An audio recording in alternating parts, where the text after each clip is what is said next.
Dans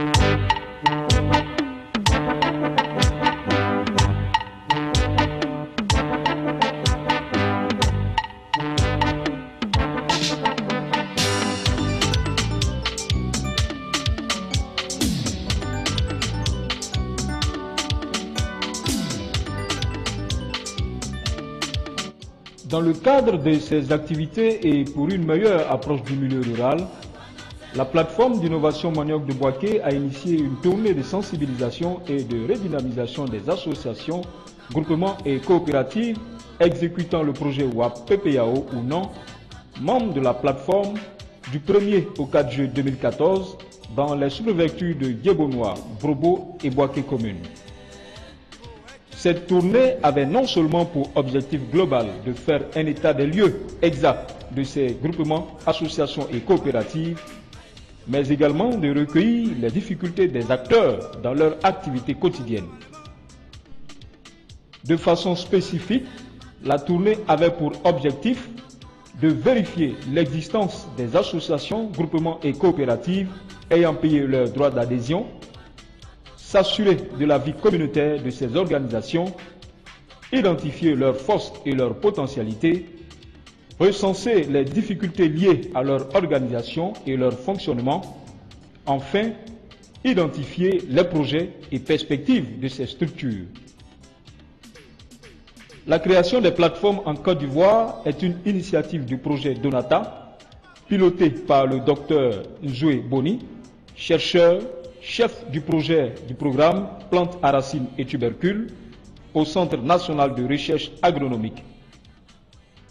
Elles sont financées par le WAP PPAO, le programme de productivité agricole en Afrique de l'Ouest, à travers le FIRCA, le Fonds interprofessionnel pour la recherche agricole.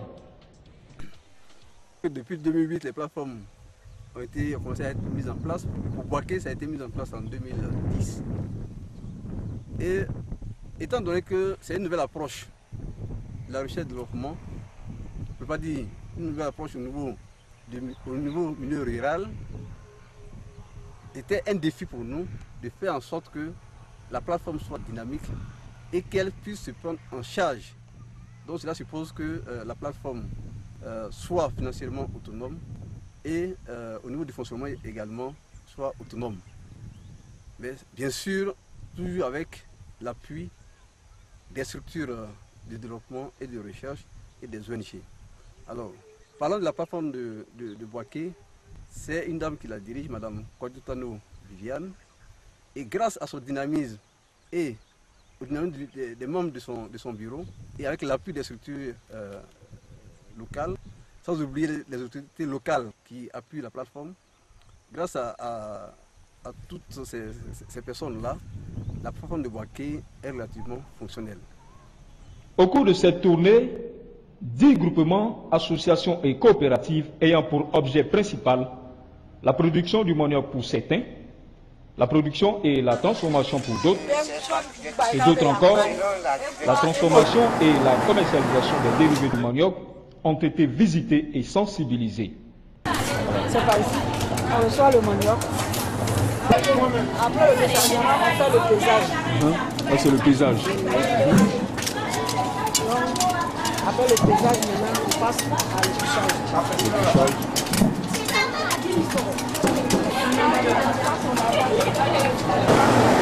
C'est ça. Ça c'est le stockage.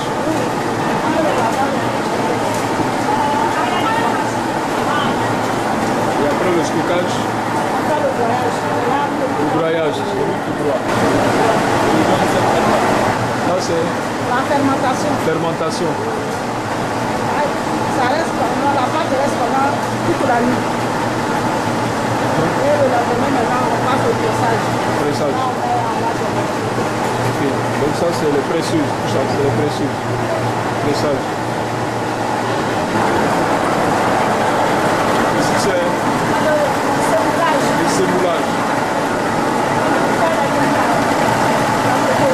Ça c'est le grain d'acide. Ça c'est la pâte de manioc. C'est la pâte de manioc. C'est notre manière de conserver le manioc. Quand il y a trop d'arrivage, le manioc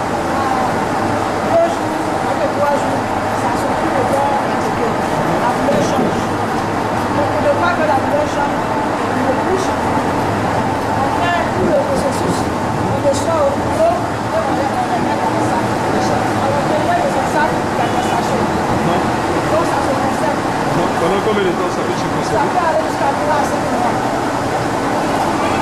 Et avec cette pâte-là, qu'est-ce qu'on fait? C'est le même activité qu'on fait. L'activité essentiellement. On a enlevé les débris qui sont dedans, les fibres. Oui.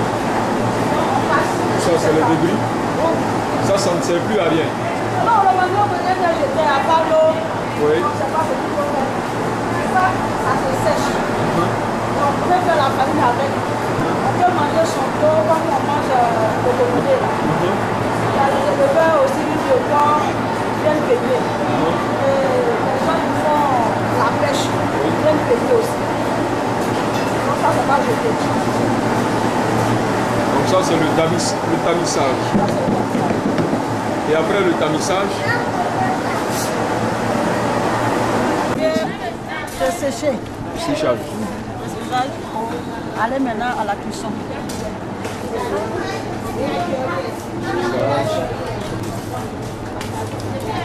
De la cuisson, Ici, on a la cuisson. de la tchéké.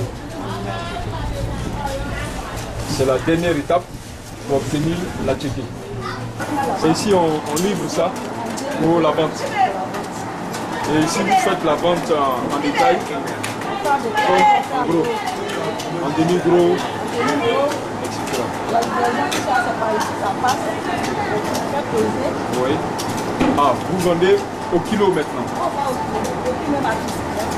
Ah, on a 1 kg d'attiqué à 300 francs. 1 kg d'attiqué. Ça fait 300 francs.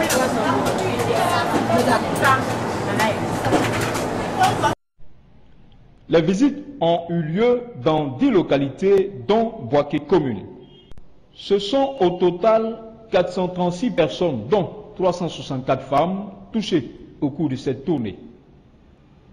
L'âge moyen de ces femmes rencontrées est de 45 ans et peu d'entre elles savent lire et écrire, ce qui constitue un véritable obstacle dans la gestion des documents administratifs et comptables quand ceux-ci existent.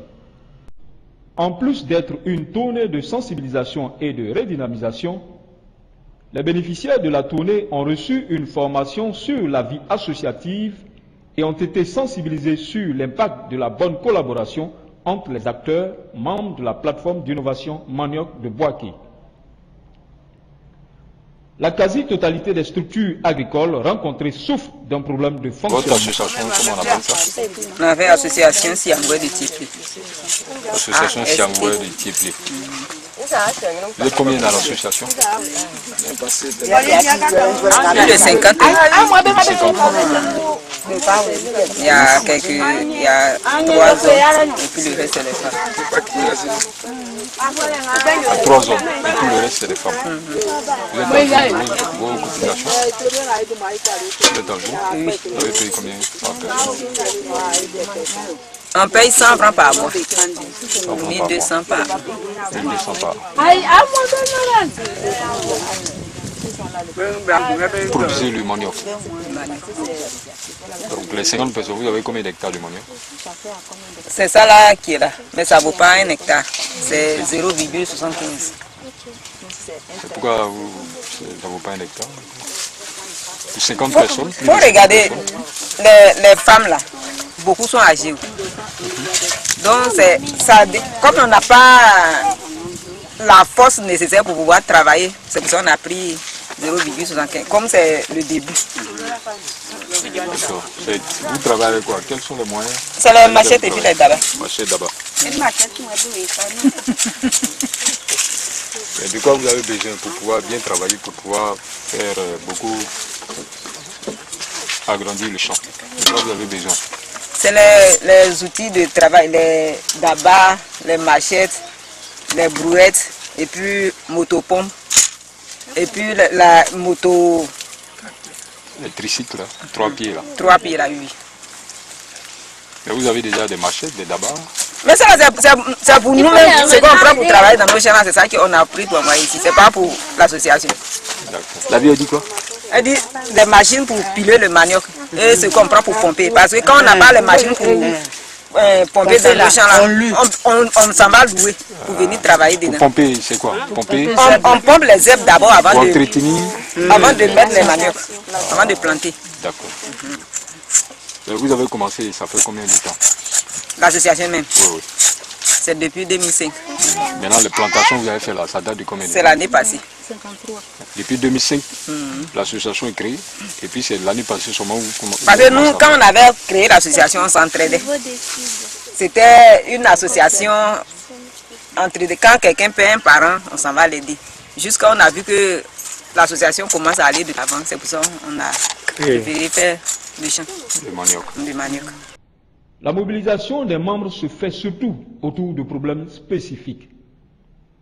Elle n'est ni régulière, ni permanente, et ceci met ces organisations dans l'impossibilité de définir des plans de développement à moyen et long terme. D'où un mauvais fonctionnement des organisations membres de la plateforme. Cela se ressent par le fait que peu d'entre elles possèdent un compte bancaire. Dans de nombreux cas, les organisations s'identifient à la personne même de leur fondateur ou leur chef de file. Cette personnalisation extrême détermine dans une large mesure le sort futur de ces organisations. Tant que le responsable n'a pas de problème, l'organisation continue d'exister. Dans le cas contraire, elle disparaît en même temps que son chef de file. La plupart des structures agricoles visitées présentent d'énormes potentialités. Malgré l'âge avancé des femmes, on constate qu'elles sont aptes aux travaux champêtres et à leurs occupations quotidiennes. Pour les producteurs, par exemple, chaque membre a au moins un demi-hectare de manioc et d'autres spéculations. Pour celles qui transforment et commercialisent le manioc et ses dérivés, les femmes, individuellement ou collectivement, produisent plusieurs sacs d'attiqué ou de placali par semaine. Au titre des faiblesses et difficultés des organisations professionnelles agricoles, on peut retenir les points suivants. Les cotisations ne sont pas payées avec régularité. Au sein de l'organisation, existe une sous-organisation de fait qui comprend quelques personnes qui se connaissent bien et se font mutuellement confiance pour les décisions majeures. Les autres sont à la périphérie, intervenant peu et se sentent frustrés, d'où leur désintérêt.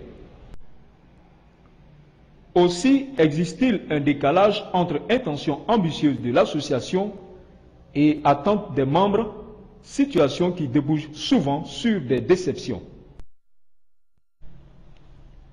Quant aux attentes des membres liées aux difficultés rencontrées tant dans la production, la transformation que la commercialisation du manioc, dans toutes les localités visitées, ce sont entre autres l'acquisition de nouvelles variétés de boutures de manioc pour les organisations de production de manioc, des équipements de transport adaptés pour faire sortir le manioc des champs vers les villages, des moyens matériels adéquats pour la transformation, la recherche de partenaires fiables et crédibles pour la commercialisation des produits dérivés du manioc. La plateforme d'innovation manioc de Bouaké s'avère un outil adéquat pour apporter des solutions à un grand nombre d'acteurs dans la chaîne de valeur de cette spéculation. La plateforme est en place depuis 4 ans. Elle a connu un nouvel essor à partir de 2013 avec les actions de redynamisation que nous avons menées. Maintenant, elle a un bureau exécutif qui fonctionne. Elle a commencé à nouer des partenariats avec d'autres structures. Donc nous pouvons dire qu'à mi-chemin, notre plateforme fonctionne. Maintenant, les défis restent à relever. Les défis sont nombreux. Il faut que la plateforme arrive à signer beaucoup de contrats, qu'elle puisse s'autofinancer son fonctionnement d'abord et qu'elle arrive à trouver des marchés pour ses différents acteurs. Parce qu'au sein de la plateforme, il y a des structures de financement, il y a des structures de transformation, mais chaque collège a ses préoccupations. Et c'est le rôle de la plateforme de trouver les solutions au sein de l'organisation, bien entendu avec l'appui et les conseils de la RADEC. Donc nous disons que nous sommes satisfaits, mais que les défis à relever sont nombreux et que la plateforme n'est pas encore achevée son développement sur son compte. L'appui de l'ANADER est constant et permanent. Vous voyez, le cadre de la plateforme est une chance pour les différents acteurs. C'est là qu'ils vont exprimer leurs difficultés. Et la plateforme peut adresser ces difficultés-là, les contraintes relevées. Si c'est de l'ordre de l'encadrement technique, elle va l'adresser à l'ANADER. Si c'est de l'ordre des financements, elle va adresser soit au FIOCA, soit à d'autres bailleurs, et ainsi de suite. Maintenant, pour ce qui est de la production, tous les groupements producteurs, membres de la plateforme, sont des groupements qui sont appuyés par l'ANADER. Nous les appuyons sur les itinéraires techniques pour améliorer leur rendement. Nous les appuyons sur l'organisation du groupement pour le consolider. C'est la même chose pour le collège des transformateurs. À travers le projet WAP, on a doté un bon nombre de groupements en unité de transformation financés par le projet WAP. Aujourd'hui, il s'agit, nous sommes en phase d'installation de ces unités pour augmenter leur capacité de transformation en vue de résorber la production du collège des producteurs. Au niveau des commerçants, ils ont un collège. Au marché de gros, ils ont un magasin de vente. Donc il s'agit d'amener les producteurs à écouler leur production à travers les autres maillons de la plateforme, soit par le collège des transformateurs, soit par les commerçants pour la commercialisation du manioc frais. Donc c'est des réflexes qui n'existaient pas. Les acheteurs, tout venant aller à Borchamp prendre le produit. Mais c'est petit à petit que ça va se renforcer. La collaboration entre maillons au sein de la plateforme va se renforcer. Et au fur et à mesure, les problèmes vont être levés. Au fur et à mesure qu'ils vont apparaître, les problèmes vont être levés progressivement. L'appel que je voudrais lancer, c'est d'abord aux acteurs de la plateforme. S'ils comprennent les enjeux, s'ils comprennent les missions de la plateforme, c'est eux les premiers bénéficiaires. C'est à eux de prendre conscience et œuvrer pour que la plateforme survive. Le deuxième message, c'est à l'attention des autorités locales, que ce soit l'administration préfectorale ou bien les collectivités décentralisées, c'est d'appuyer ces structures pour que leur fonctionnement soit facilité. Nous avons réussi à les mettre en contact avec le marché de gros. Comme je l'ai dit, nous, on joue aussi un rôle de facilitateur auprès de la mairie, auprès du conseil régional. Et aussi, la plateforme de Bouaké a la chance d'avoir le marché de gros, qui est une plateforme d'exportation. La plateforme a été sollicitée pour honorer certains engagements à l'extérieur. Ça s'est fait via le marché de gros. Et le marché de gros a aussi vocation de faire des restos sur tous les produits que vous faites transiter par leurs outils. Vous faites transiter des produits par le marché de gros. À la fin de l'année, le marché de gros va dégager une marge. Il fait des restos aux opérateurs qui ont utilisé le marché de gros pour exporter ou bien pour évacuer les produits. Nous les avons mis en contact. Il y a beaucoup de femmes qui sont dans d'autres secteurs d'activité qui pourraient contribuer à un meilleur fonctionnement de la plateforme. Donc, l'appel est lancé surtout aux acteurs afin qu'ils prennent à bras le corps leur outil, c'est leur bébé, c'est à eux de l'entretenir avec l'accompagnement de la relève. Pour ce qui nous concerne, nous sommes chargés de l'animation de cette plateforme au niveau de la zone. Pour ce faire, j'ai avec moi un technicien spécialisé en OPA, en organisation professionnelle agricole, qui est chargé, qui est d'ailleurs le point focal de la plateforme. Et à côté d'elle, il y a un technicien spécialisé en culture annuelle. Et nous avons 10 animateurs de développement rural qui sont répartis sur l'ensemble de la zone et qui nous aident aussi à animer la plateforme. Comme chaque initiateur, notre but, notre objectif majeur est de voir la plateforme devenir presque incontournable au niveau du Béguin et pourquoi pas en Côte d'Ivoire. Nous voulons que les acteurs, pour le moment, qui sont en train de se battre pour faire évoluer cette plateforme, nous souhaitons qu'elle soit bien assise sur le plan national, comme sur le plan régional, pourquoi pas sur le plan international. De sorte que, et très rapidement, on parle de l'émergence en 2020. Cette émergence passe en tout cas par la maîtrise de la sécurité alimentaire. Et je crois que la plateforme vient en tout cas à point nommé pour participer à cette émergence dans le zone de l'IFE. L'objectif de cette tournée-là, c'était de voir vraiment les groupements existants qui font partie de la plateforme. Parce que quand je suis venue, j'ai vu un peu le listing des groupements de la plateforme. Et je voulais m'assurer que ces organisations existaient vraiment. Donc voilà pourquoi nous avons initié cette tournée-là. Nous avons constaté que vraiment les groupements, associations existent vraiment sur le terrain. Chaque acteur présente beaucoup de difficultés. D'abord, quand on prend les producteurs, ils n'ont pas l'accès aux différentes variétés qui sont mises sur le marché. Quand on prend les transformateurs, ils sont encore au stade traditionnel avec les grattoirs que nous avons constatés ensemble. Et quand on prend les commerçants, leurs produits sont vendus à vil prix. Pour tous les efforts qu'ils fournissent et puis à la fin ils ne sont pas heureux. C'est ce qui nous a vraiment motivés à faire cette tournée et puis voir concrètement qu'est-ce que, en tant que structure d'encadrement, on pouvait leur apporter d'abord en premier lieu, maintenant attendre aussi des autorités. D'abord c'est aux acteurs eux-mêmes. Il faut qu'ils prennent conscience que la plateforme c'est une chaîne de solidarité.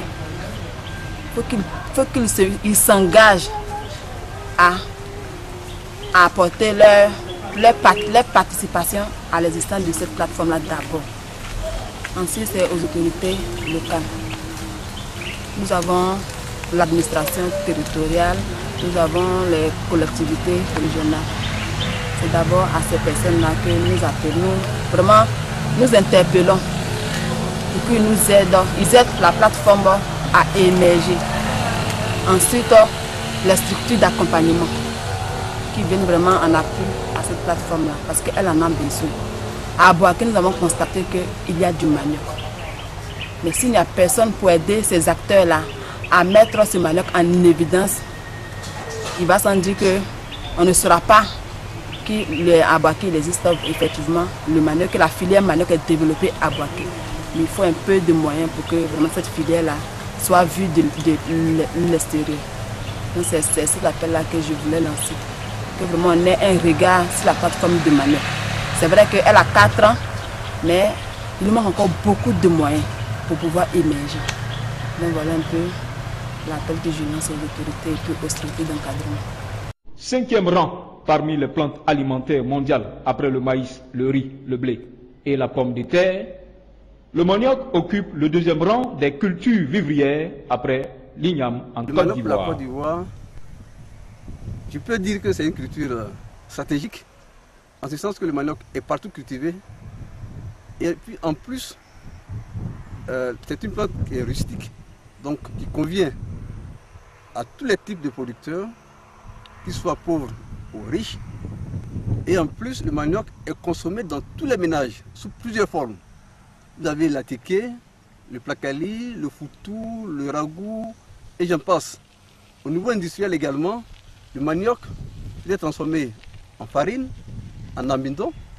Et ces deux produits industriels sont très fortement utilisés dans les industries textiles, dans les industries alimentaires et au niveau de certains pays européens et d'Asie. Ces produits-là sont très prisés. Je prends le cas de l'amidon. La Thaïlande est le premier pays exportateur d'amidon vers l'Europe.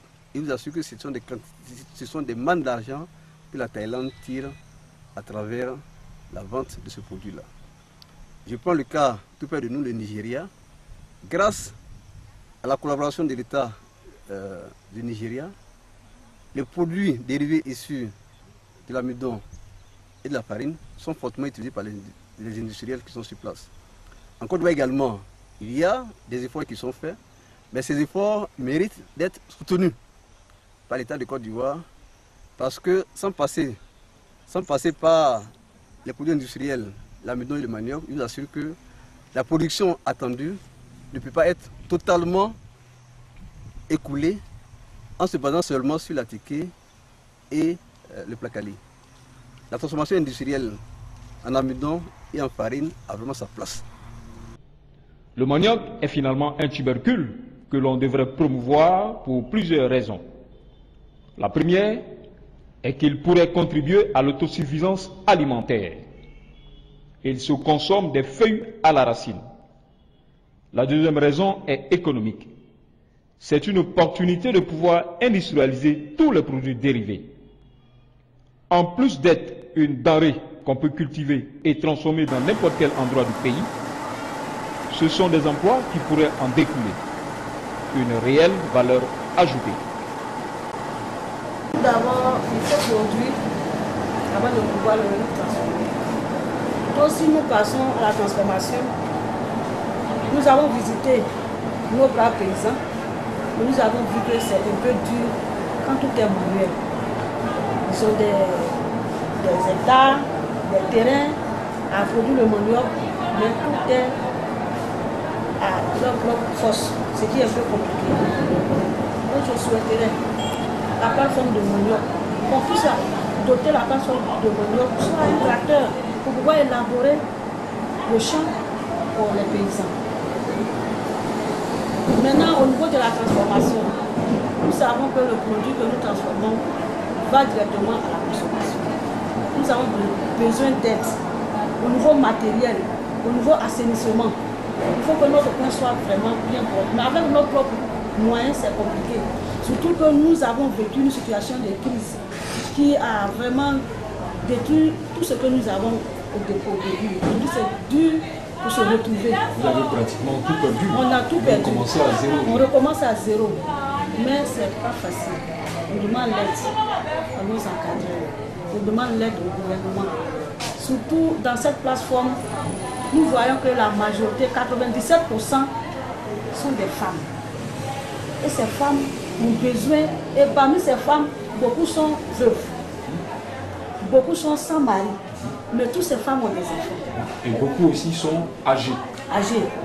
Et c'est à travers ça qu'il faut nourrir ses enfants. C'est à travers ça qu'il faut scolariser ses enfants. Je dis que si aujourd'hui on parle de maladies, ça dépend de nos communautés aussi.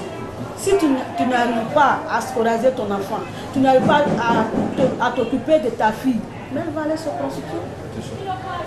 Donc vraiment le problème, notre charge est lourde. On leur demande de nous aider afin d'éviter beaucoup de choses.